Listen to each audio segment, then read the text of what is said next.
Welcome to day 28 of 30 hard challenge of living life with discipline. আজকে হচ্ছে 30 days চ্যালেঞ্জের second time, যেটা আমি তোমাদের সঙ্গে শেয়ার করছি। আমি যাচ্ছি কলকাতা, আমার ডেন্টিস্টের অ্যাপয়েন্টমেন্ট আছে। অনেকে আমার কাছে প্রশ্ন করেছিলে আমি কি ট্রিটমেন্ট করাচ্ছি বা কোথা থেকে করাচ্ছি, কত টাকা কি খরচ, কি প্রস অ্যান্ড কনস রয়েছে, কত এজ অবধি করানো যাবে। তার চেয়ে বড় কথা, অনেকে জিজ্ঞেস করেছে আমার কটা টিথ এক্সট্রাকশন হয়েছে। প্রত্যেকটা ডিটেলস আমি সবার সঙ্গে already Facebook page and YouTube চ্যানেলে শেয়ার করে রেখেছি। যদি তোমরা ওই ভিডিওগুলো না দেখে থাকো, ওই ভিডিওগুলোর লিঙ্ক আমি ডিসক্রিপশন বক্সে দিয়ে দেবো, তো তোমরা চেক আউট করে নিও। অনেক সময় আমাকে এভরি মান্থ আর অনেক সময় আমাকে আফটার 20 ডেজই ডক্টর অ্যাপয়েন্টমেন্ট দিয়ে দেয়, তো তখনই আমাকে আসতে হয়। আজকে আমার অ্যাপয়েন্টমেন্টটা 4:30, আর তার আগে যেহেতু শতাব্দী পৌঁছে গেছে 2টো মতো, তো আমি আগে এসপ্ল্যানেড ভিজিট করেছিলাম।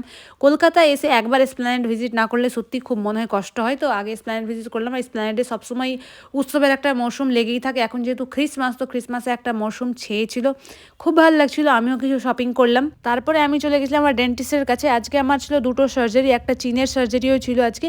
আমি বলবো যদি তোমরা এই প্রসেসটাতে যেতে চাও, তাহলে একটা ভালো জায়গা থেকে করো, একটা এক্সপিরিয়েন্স ডক্টরের কাছ থেকে করো। তাহলে অ্যাকচুয়ালি যে ডিজায়ার লুকটা তোমরা চাইছো সেটা আর কি পাবে। সেখানে আর কি 2 পয়সা বেশি লাগুক, বাট অ্যাকচুয়ালি রেজাল্টটা সেখানে পাবে। এটা একটা লেন্দি প্রসেস অ্যান্ড খুব পেইনফুল প্রসেস, তো আগে মনটাকে ভেবে চিনতে তারপরে এই প্রসেসটাতে যাওয়া উচিত।